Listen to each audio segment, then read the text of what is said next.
Hi everyone, it's Ileana and I have a card to share with you today. I am using a stamp set by Power Poppy called In Praise of Sunflowers. This is my attempt at no-line watercoloring. I practiced this one time with this stamp set before I did the video, and I figured out what technique I was going to use, and I followed the advice of Christina Warner in one of her no-line watercoloring videos. I'm stamping my image onto some Fabriano watercolor paper. I'm using antique linen, but I think my ink pad's a little bit dry, so I'm not really seeing the image. So I went back with some wild honey to stamp the center. If I had to do it over again, I would probably use a yellow color for the sunflower and a green of some sort for the leaves, just so that I could see it better. After all, it'll all blend in. And then I'm taking my brush, and I'm not sure if it's a 2 or a 4 round brush, and I'm starting with yellow ochre. And what I'm doing is just dipping my brush full strength into the watercolor palette, and this is a Mission Gold watercolor set. And I'm just going at the base of the petal and adding the color full strength. And then I'll dip my brush into some water and wipe it off onto a cloth. And then I'll go back and spread that color throughout. And then when I'm halfway through the petal, I'll dip it again and spread the color out even more, and you get more of a faded effect. I'm doing every other petal. I'm trying to pick petals that don't touch, just so that I don't get that bleed or the color running. And I have my stamp set as a guide in the upper left-hand corner, so you'll see it throughout the video. I'm using that as an outline. Some of the petals are a little hard to see. And I'm going to turn on some music while you watch me do the rest of this watercoloring, and I'll pop back in with some more comments.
So for this little flower, I was really worried about how much detail the stamp had, and I wasn't able to see the image very well, and so I really depended on my stamp set to guide me through it. And what I did learn is that if you just dip the very tip of your brush into your color and just do an outline of the stamp, then you can just drag that color out towards the center of the leaf or the petal. And it worked pretty well, and I was quite pleased with how it turned out. And if I can do this, anybody can do this. And so I'm really super excited to try a little bit more watercoloring in the future, especially with these flower stamps.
So for this part here, I actually didn't do the petals correctly, and I was able to go back and fix it. So if you find that you mess up on a part, watercolor is actually really forgiving, and I was quite surprised. I was in a little bit of a panic because I'm thinking, oh my, I worked so hard on the big sunflower and I mess up this little part. But after it dries, I can go back and fix it, so no worries there.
The leaves were a little bit harder for me to master. I didn't practice the leaves at all.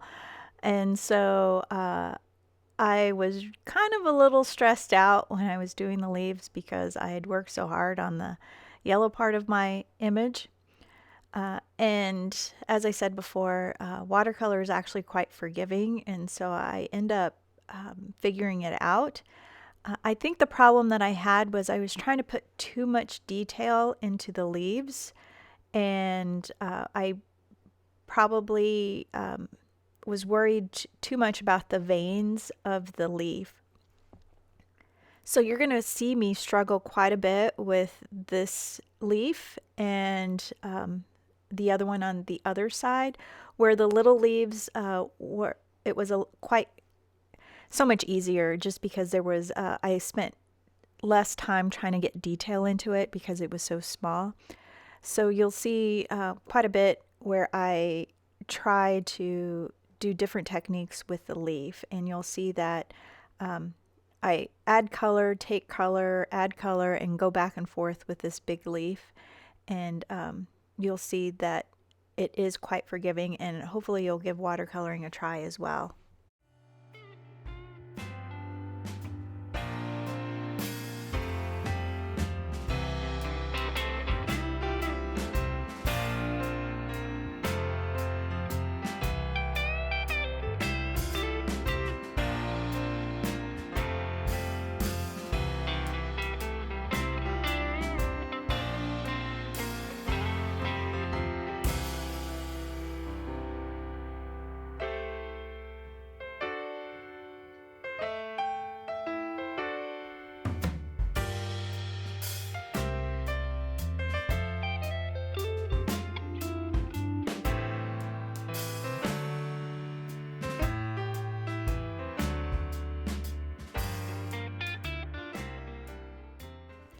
At this point, I'm pretty frustrated with that leaf, and what I do is just remove as much color as I can, and I decided to move on to the other leaf while I leave that other one alone so that the paper can dry.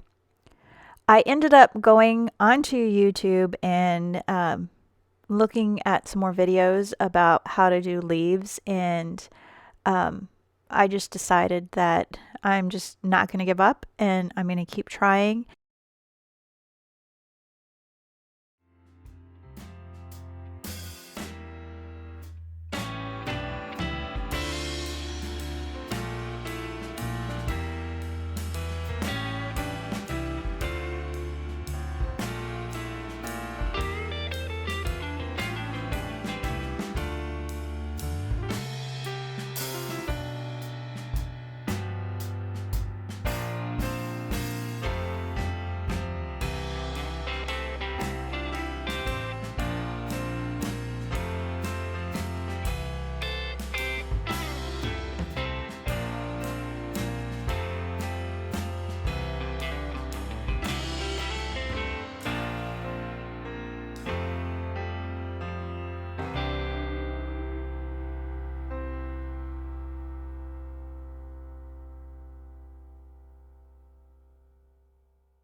Okay, at this point, I decide that I'm going to tint that leaf again, and I'm just going to fiddle with it until I finally decide to give up and just leave it alone.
And finally, I'm done with the leaves. I think I spent just as much time on the leaves as I did the sunflower. Now for the center of the sunflower, I was super nervous about attempting this because when I practiced it, it just turned out to be a big mess.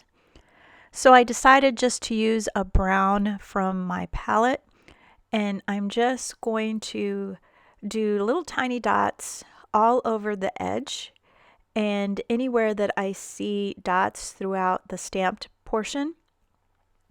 And what I want to do is just to let that pigment dry on the surface of my watercolor paper, and because there's so little water on my brush, it dries rather quickly.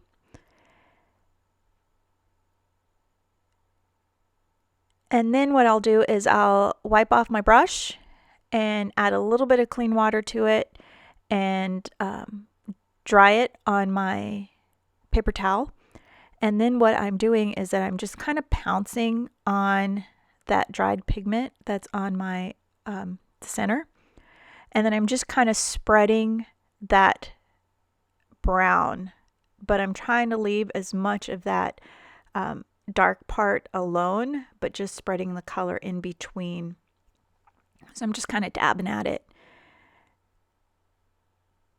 And at least you could kind of still see the detail. And then I let that dry. I'm gonna dry it with my heat gun in just a second, but I'm trying to just show where it's at. And because it dries back a little bit lighter, I just want to make sure that it's going to stay dark.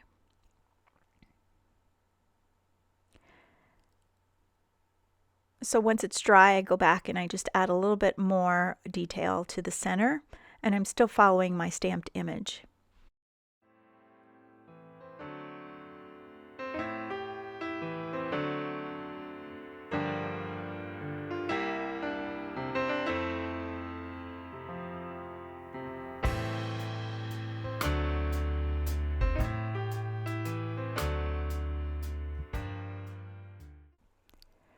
And finally, my card is complete. I don't want to do a background on it because I'm too scared to mess it up, and I figured maybe I will get braver in the future.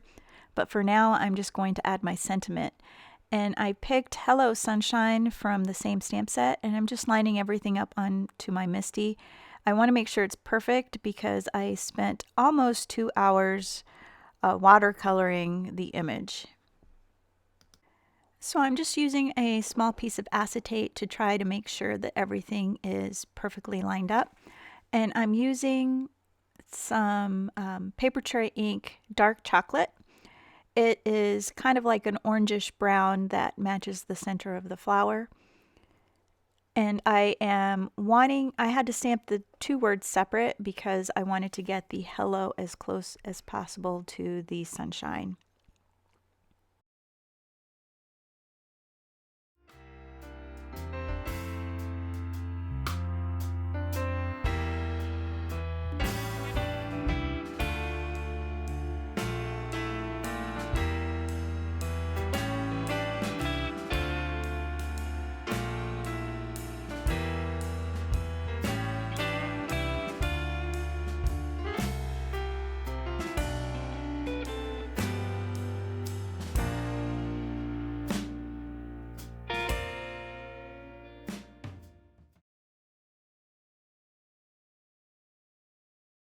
Trimmed down my panel to 4 1/4 by 5 1/2, and now I'm just going to add it to my card base, and I am just going to trim off anything that overhangs. I really didn't want to add any sequins or anything to it simply because it takes me about 20 minutes to add sequins, and I just wanted the watercolor to stand alone. Thanks so much for watching, and if you like this video, be sure to give it a thumbs up and hit the subscribe button. Have a great day. Bye.